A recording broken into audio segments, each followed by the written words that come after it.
This week on Barely Homesteading, starting our chicken area.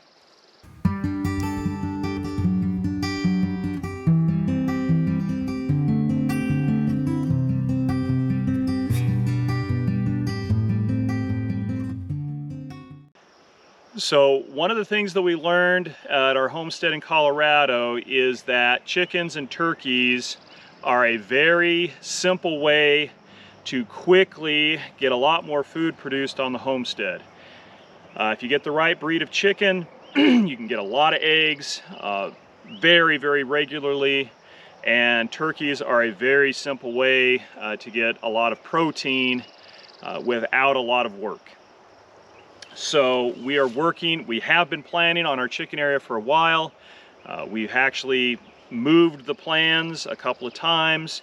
We finally finalized our plans. We're going to put it over here.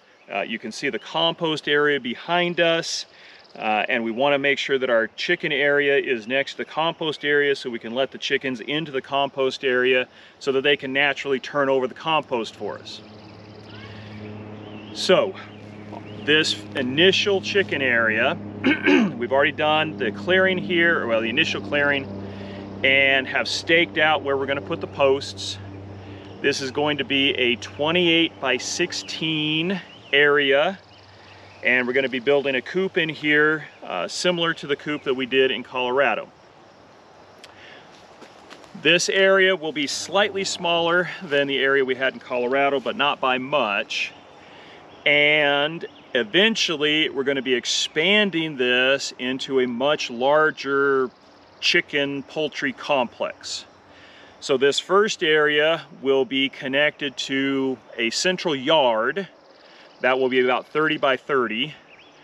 And then on each side of that yard, we will have another coop area so that we can have laying chickens, we can have turkeys, we can have ducks, and we can separate them as needed, and even have a separate area if we have birds that are sick and need to be segregated. So that's the long-range plan. Is in this area we're going to have a very large poultry complex, but we're going to start just with this initial coop area here. So once we got everything laid out, we realized that we needed to do a little bit more groundwork. I've got a tree that needs to come out, and I've got a mound right here that I need to get in here with the skid steer and knock it down to make it more level. Then we'll be ready to dig the post holes.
We got one post hole left, and this is right on the side of an old stump that's disintegrating.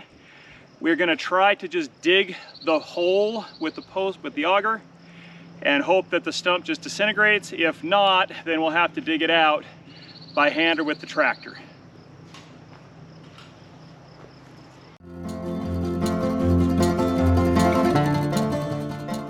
All right, and done. That was way easier than expected. So all the post holes are dug. We didn't hit a single rock, which is amazing for our property. So now we got to get the posts. We got to seal the bottoms, get them posted in the holes, and then get the braces on the top, and we're ready to put the fencing up. Mama Bear went ahead and got the bottoms of the posts all sealed. They've had a couple of days to dry, so we're ready to put the posts in.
So with the posts in, we're ready to do the bracing on the top. We're gonna do the exact same bracing that we have done in our garden and our orchard, where we put in a 2x4 on top, a 2x4 down below that to form an L so that it's stiff in both directions, and then we'll put in some diagonal bracing to give it some shear capability. On our chicken coop area, we will also eventually be covering the entire thing with chicken wire so that hawks and eagles can't get in and steal our chickens. And so we'll also be putting in some bracing corner to corner to help support that chicken wire so that when we get big snows, it doesn't want to droop and sag.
We've got the bracing done on 3 sides of the chicken coop fence.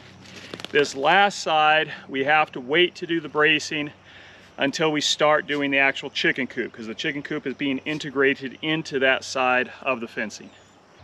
So next time we will start the chicken coop.